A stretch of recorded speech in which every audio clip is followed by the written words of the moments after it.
Mau bagaimanapun, secara regulasi tidak memungkinkan kawasan laut bisa muncul sertifikat. Faktanya, ada 264 sertifikat terbit, baik berstatus HGB dan HM, dengan total luas hampir 410 hektar.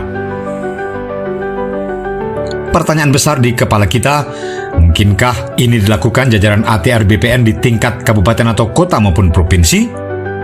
Apalagi ada nama Agung Sedayu Group beserta Aguan, pengusaha kakap yang turut intervensi di IKN atau turut investasi di IKN. Realistiskah seorang kepala negara tidak tahu menahu perkara ini? Mencuatnya pagar laut di Tangerang jadi momentum politik yang tepat bagi Demokrat untuk melakukan pembalasan. Pembalasan pada siapa? Siapa lagi kalau bukan pada Jokowi? Padahal pada Februari tahun lalu, Demokrat baru bergabung dalam pemerintahan. Mereka yang sudah 9 tahun di luar pemerintahan bersedia merapat jadi pendukungnya Jokowi. AHY menerima pinangan untuk menjabat Menteri ATR BPN, menggantikan Marsikal TNI Purnawirawan Hadi Cahyanto.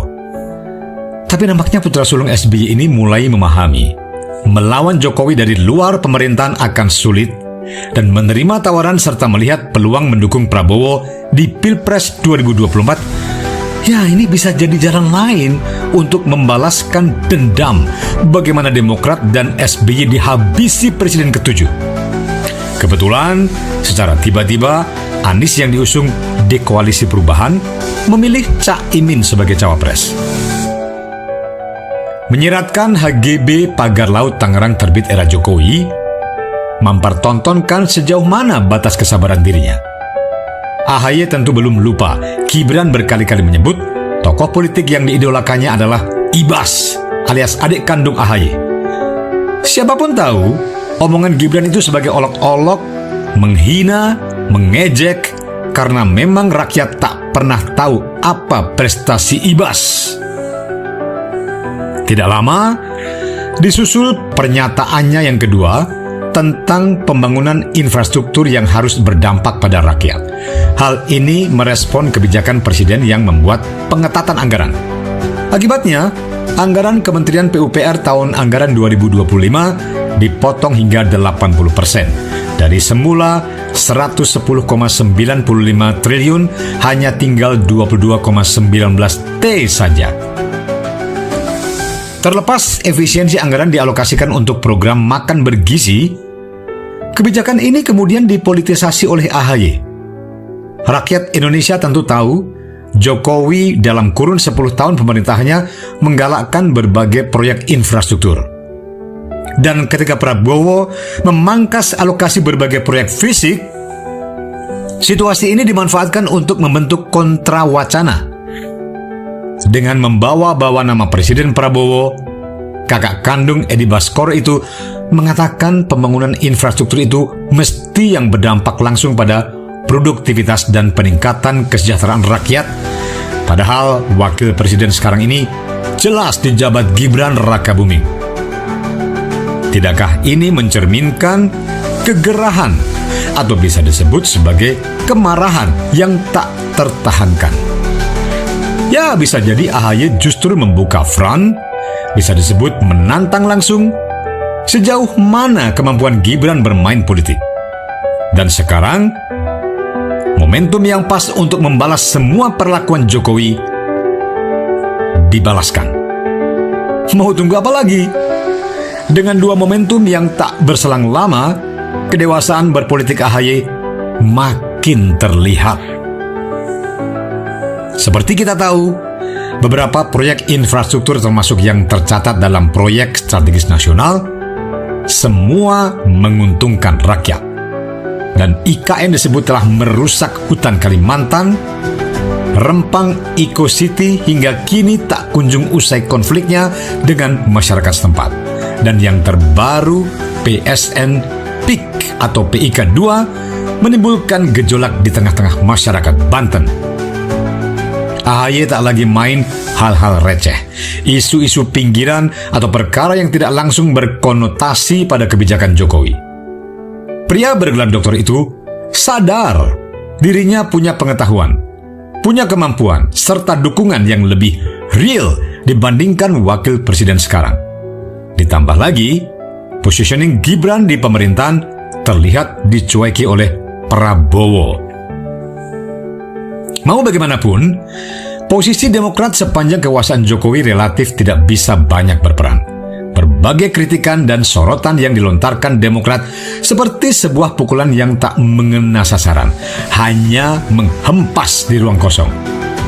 Ketua Umum Demokrat itu pasti ingat betul ketika Jokowi menjabat presiden periode pertama. Halo teman-teman, kembali lagi bersama saya di channel ini. Salam NKRI harga mati.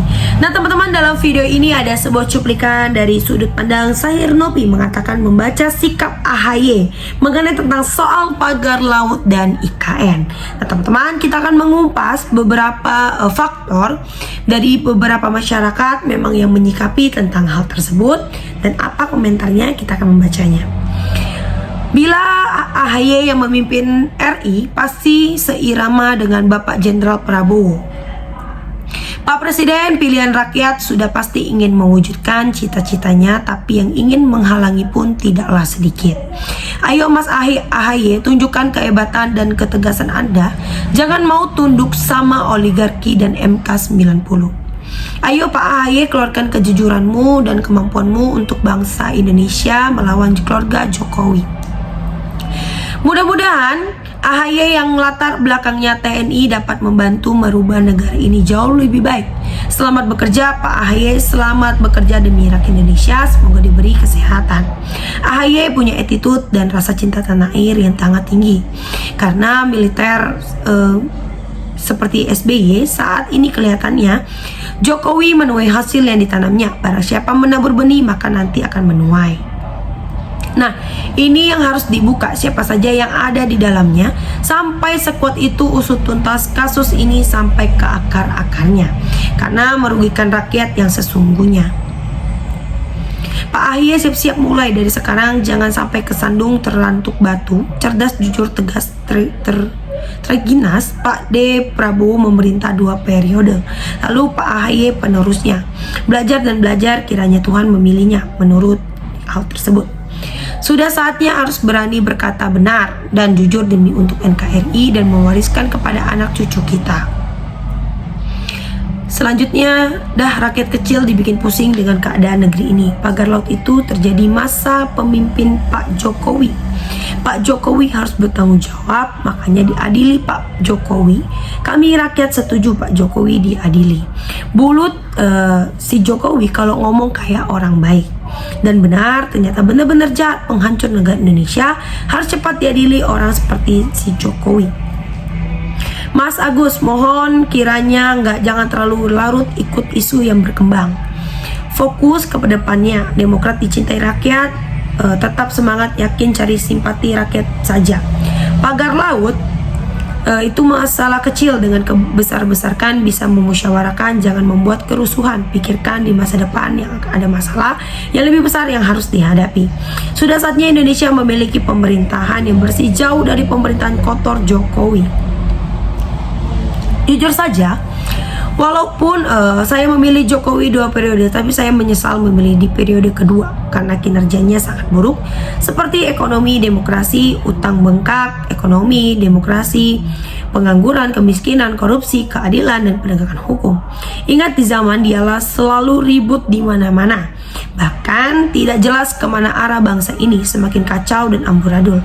Akan tetapi terlepas dari semua itu, para koruptor harus dimasukkan ke penjara, termasuk keluarga Mulyono harus diperiksa.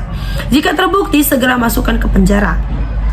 Coba kalian ingat, setiap Mulyono dipecat dari PDIP langsung dijadikan hasto tersangka alias masuk penjara, dan juga mantan Menteri Perdagangan Tom Lembong. Tanpa disadari, ini semua bagian dari strategi licik dan otak kotor si Mulyono. Untuk itu, suka tidak suka yang lain, fakta berbicara. Mengingat Pak SBY waktu menjabat saat itu memang beliau pintar, cerdas, berwibawa, tegas, dan intelektual. Jelas terlihat dulu kinerja sangat cepat dan bagus seperti ekonomi, demokrasi, 1 juta PNS, BLT, BPJS, pengangguran, kemiskinan, penegakan hukum, dan keadilan. Jadi kalau boleh saya mengatakan Pak SBY lah presiden terbaik sepanjang masa untuk saat ini.